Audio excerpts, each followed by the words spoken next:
The Tea Biz podcast delivers tea news that you need to know.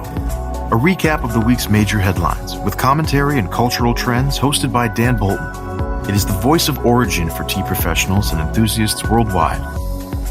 Think of us as a digital caravan of storytellers, bringing authentic, authoritative, and exclusive stories to you weekly from the tea lands.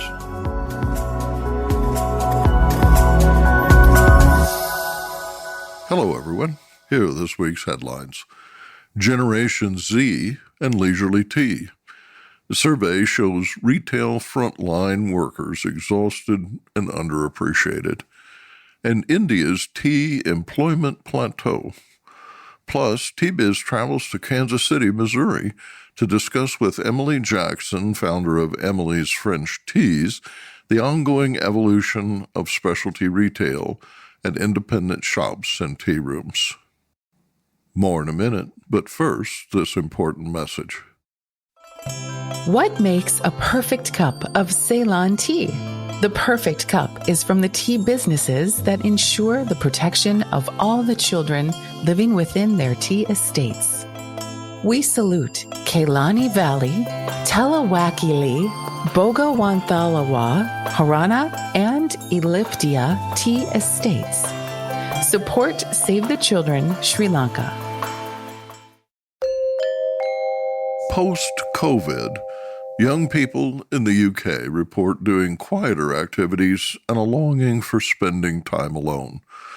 Those embracing the trend model grandma-era coastal clothing on TikTok, watch old movies, and engage in leisurely pursuits, including crochet, knitting, and needlepoint, crafts and painting, and a quiet cup of tea. No cohort has changed the American tea market as fast as the country's 73 million millennials, born between 1981 and 1996, and the 61 million member Gen Zers, born 1997 to 2012. Their preferences and values exert tremendous influence, leading brands to expand the range of options, market authentic and multiple styles of tea, and modernize the way tea is prepared and presented, writes Janice Hashey in Tea Journey magazine. This spring, a survey commissioned by the UK publication The Face quantified the view that the pandemic had a negative or very negative impact on their future. Most Gen Z respondents, 76%, felt the pandemic negatively impacted their mental health, with those aged 18 to 21 most affected. Respondents also long for a time alone and more space for self-reflection that help to establish their identities and core values. A surprising 67% of 14 to 23-year-olds say they sometimes missed lockdown life. Quote, "What is new is that they dare to talk about these pastimes, and nobody's reproaching them for choosing this way of life," writes the Star. A 2019 global data survey revealed that Gen Z consumers have a definite preference for green tea at 38%, compared to black tea at 19%. The same survey asked Gen Zers what flavors and infusions they preferred in tea. They opted for herbal and sweet at 67%. Millennials preferred fruity, 72%, and herbal, 64%. Plain or unflavored options garnered the lowest responses for both generations in this survey. Gen Z is intensely social, as evidenced by their preference for gathering to enjoy milk and bubble tea, a segment expected to reach 3.39 billion globally by 2027, according to Fortune Business Reports. A CLSA survey in 2019 found that in China, 94% of those aged between 21 and 29 had purchased bubble tea in the past 3 months. There are 250 million Gen Zers in China and 300 million millennials. Studies of millennial food and beverage preferences indicate that they are, quote, more experiential, end quote, and extremely interested in how their choices affect their body function. Quote, younger U.S. consumers tend to prioritize all natural and plant-based ingredients, end quote, writes Howard Telford, head of soft drinks research at Euromonitor International. Quote, both concepts are inextricably linked to what the younger consumer considers a healthier beverage and, crucially, linked to what the consumer is willing to pay for that on the shelf. Ron Thurston is upbeat about retail. Thurston, the author of Retail Pride and host of the Retail in America podcast, writes that, quote, when you look at the retail profession, the way of working has evolved tremendously. The multidisciplinary role of the brick-and-mortar store teams, the complex omni-channel process, and the rising consumer expectations all make working in this industry more challenging and exciting at the same time, end quote. His remarks appear in the foreword to a just-released survey of Frontline Employee Experiences 2022, with responses from 1,400 frontline workers in the U.S., Canada, the UK, and France. The study was financed by Ubik, a software platform that companies use to help manage frontline employees. In 2020, retail workers were considered frontline heroes, according to the 30-page report that accompanies the survey. Quote, at the height of the pandemic, frontline workers were finally recognized as the linchpins of the retail and hospitality industries, but this was short-lived. As restrictions have eased and the frenzy of the early lockdown died down, the newfound admiration and public praise for frontline workers has faded, end quote. A third of respondents say their post-pandemic interactions with customers are now worse or somewhat worse, and 43% say that job demands and the amount of work required is worse. Half say that employee staffing has changed for the worse since the onset of the COVID-19 pandemic. According to the survey, frontline retail workers are managing increased workloads with fewer hands on deck in the midst of the Great Resignation. 72% say they are exhausted at the end of their shift, and while 63% want to stay in their current industry, fewer than half, 44%, feel their organization is investing in their development. Only 16% feel that their organization highly values their role.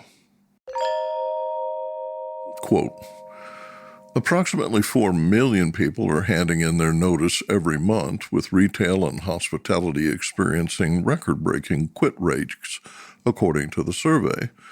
Yet, it is a myth that frontline workers only want to stick around short-term. Quote, most of the workforce, 63%, would like to stay 4 more years. A majority, 69%, said they are proud of their work, 68% feel close to their coworkers, and 65% report they enjoy using the variety of skills required of frontline employees. Here is what at least 1 in 5 say they need to meet today's challenges. Number 1, increased pay, 25%.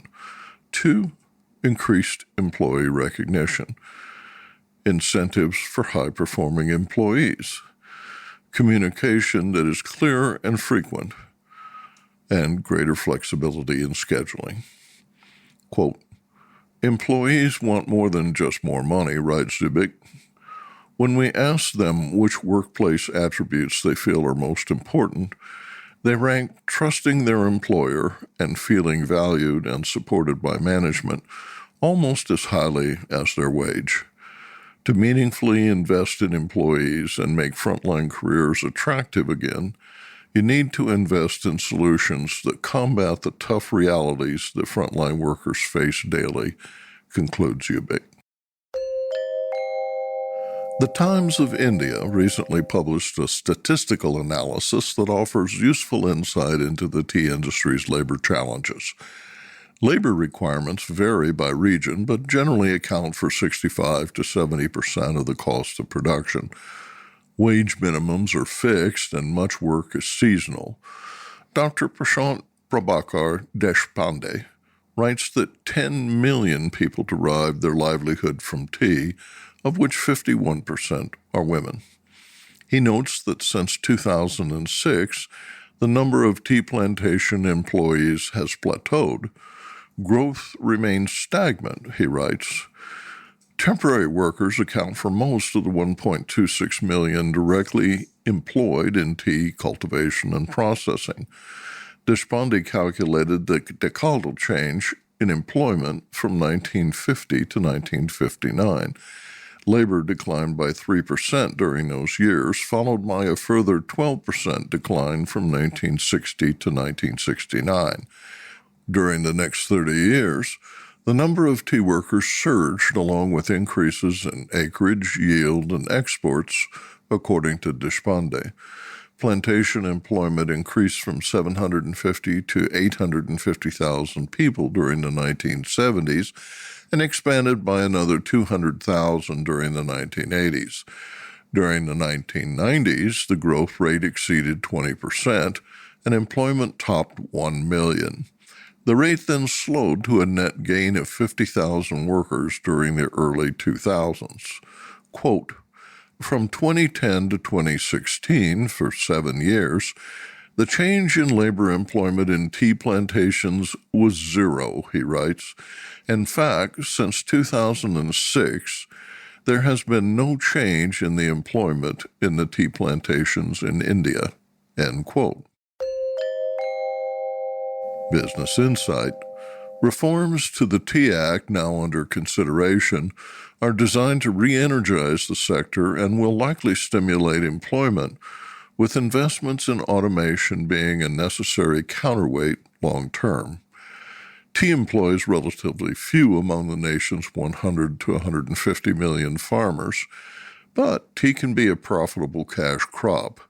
The industry is expected to generate $15.7 billion in revenue in 2022. By comparison, India's 5 million information technology workers generated $200 billion in revenue in 2021. India's workforce of 501 million workers is second only to China, but almost double the 169 million workers employed in the U.S. Arvinda Anantharaman in Bengaluru reports on this week's tea auction prices. India tea price report for the week ending 23rd July 2022.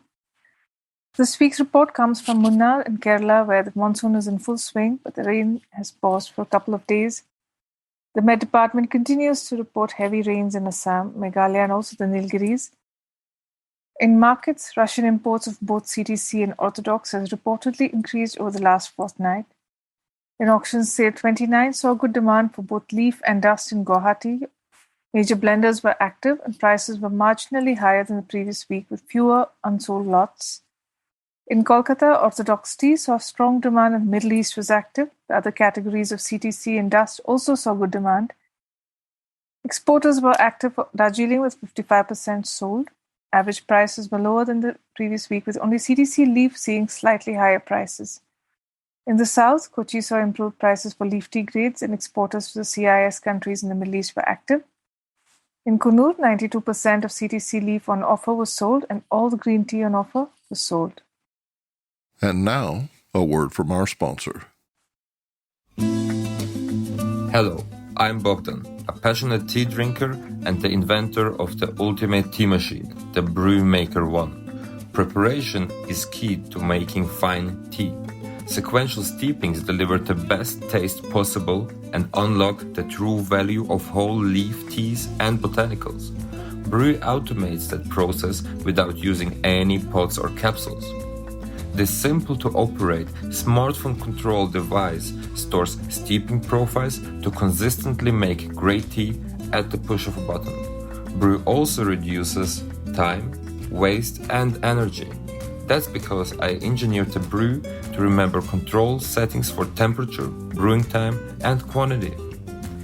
Using my patented process lets you stack, steep simply and conveniently. Tea Biz this week travels to Kansas City, Missouri, where we discuss with Emilie Jackson, founder of Emilie's French Teas, the ongoing evolution of specialty retail at independent shops and tea rooms. Emilie's retail shop and tea room, founded in 2015, spans 2,500 square feet, seats 10, and is co-located with the Centered Spirit, her husband Alex's holistic medicine practice. Emilie was born in France and grew up in Paris. A graduate of the Sorbonne in business management with postgraduate degrees in marketing, she's fluent in Spanish as Emilie was marketing manager for Lacoste in Mexico City. Emilie curates a selection of brands that share the French finish, a blending style that showcases French expertise in wine, culinary, essential oils, and perfume for more subtle and smoother tasting blends.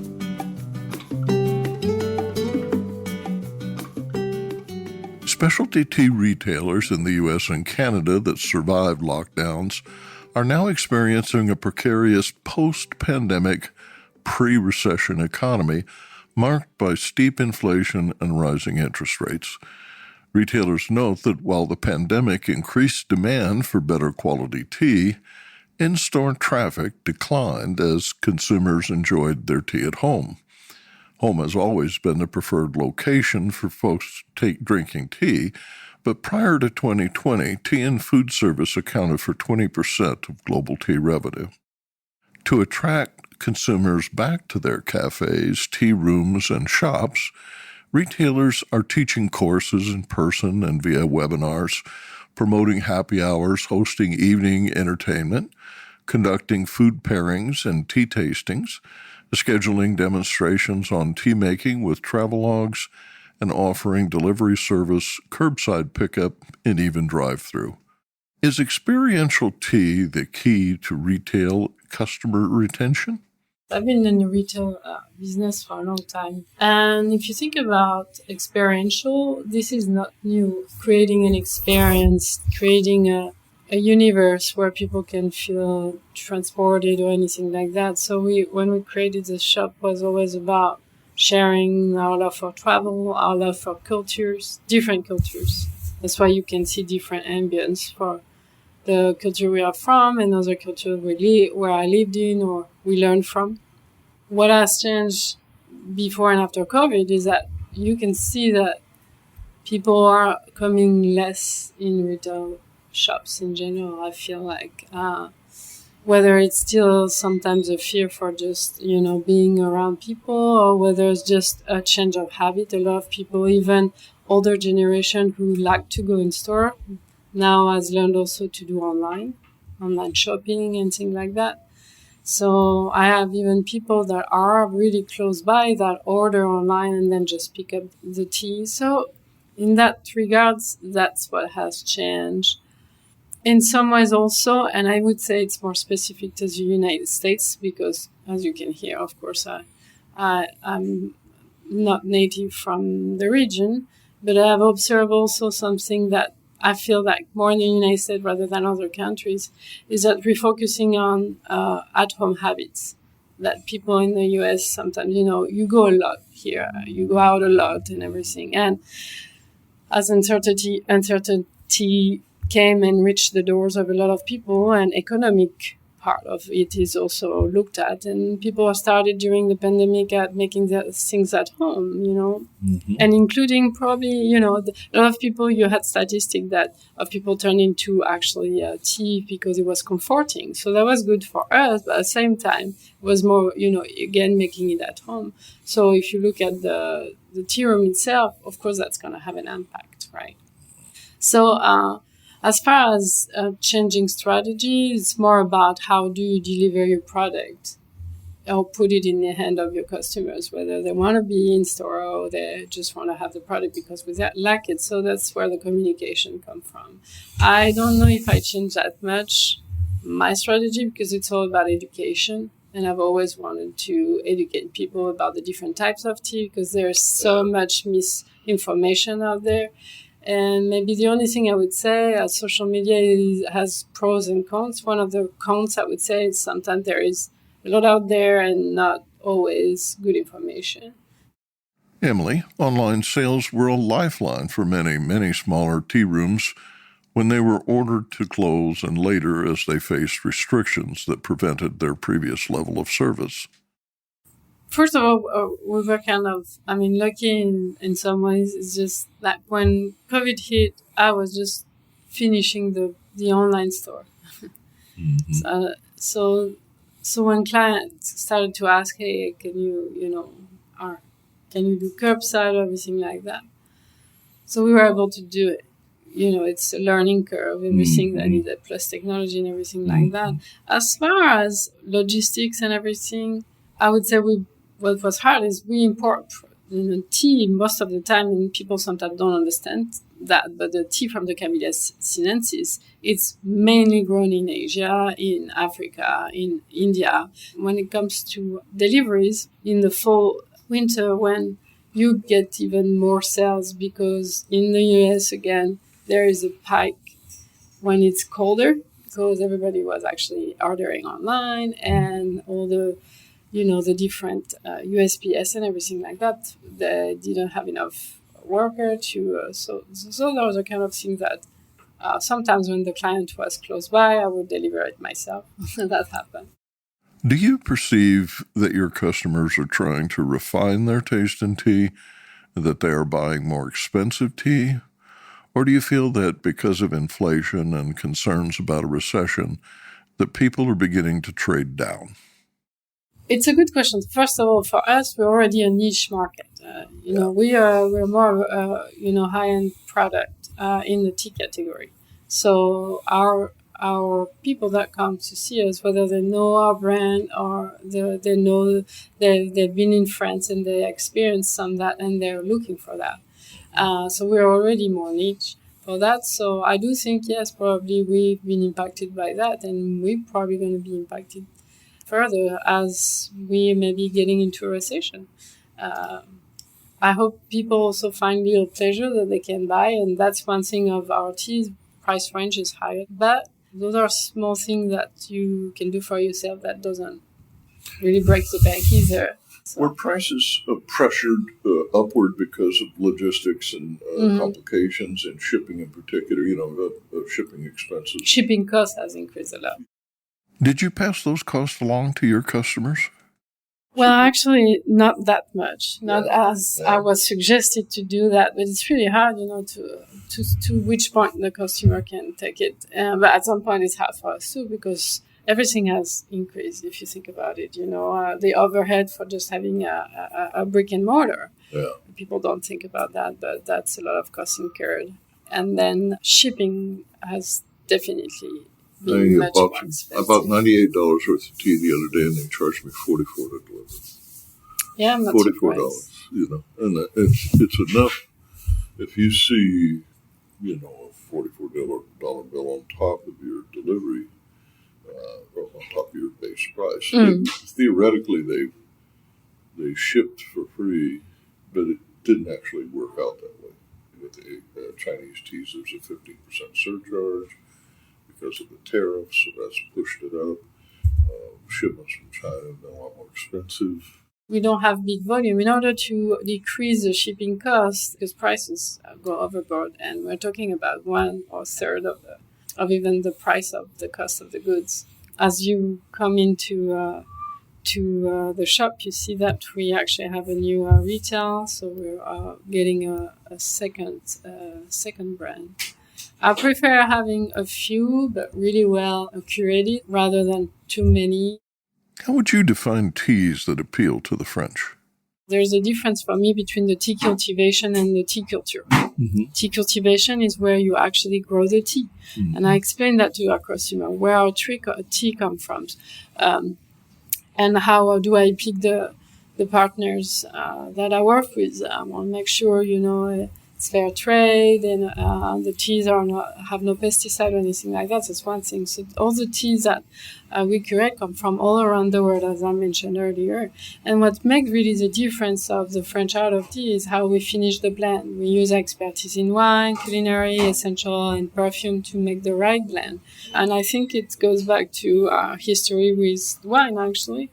Like you think about grapes, right? Different grapes was for tea. There's different regions. There's different countries that the tea itself, without even talking to scented tea, you can get some great blend just for the subtle notes you'll get because of the terroir, because of the year it's been picked. So it's fascinating, and that's what I like about. And what we love when we do a scented tea, we never overpower the tea itself. You're always gonna test if it's a black tea, a green, a white. Most of our teas, we suggest not always to drink it with milk or sugar because you're gonna lose some of the subtleties, right? So it really, we have aficionados that love our teas, and some others maybe don't. But you can't. Like I said, there's a tea for everybody.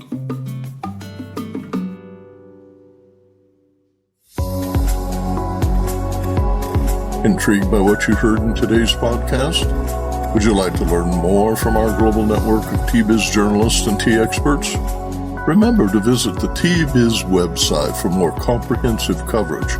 That's www.tea-biz.com. Thanks for listening. Farewell till next week.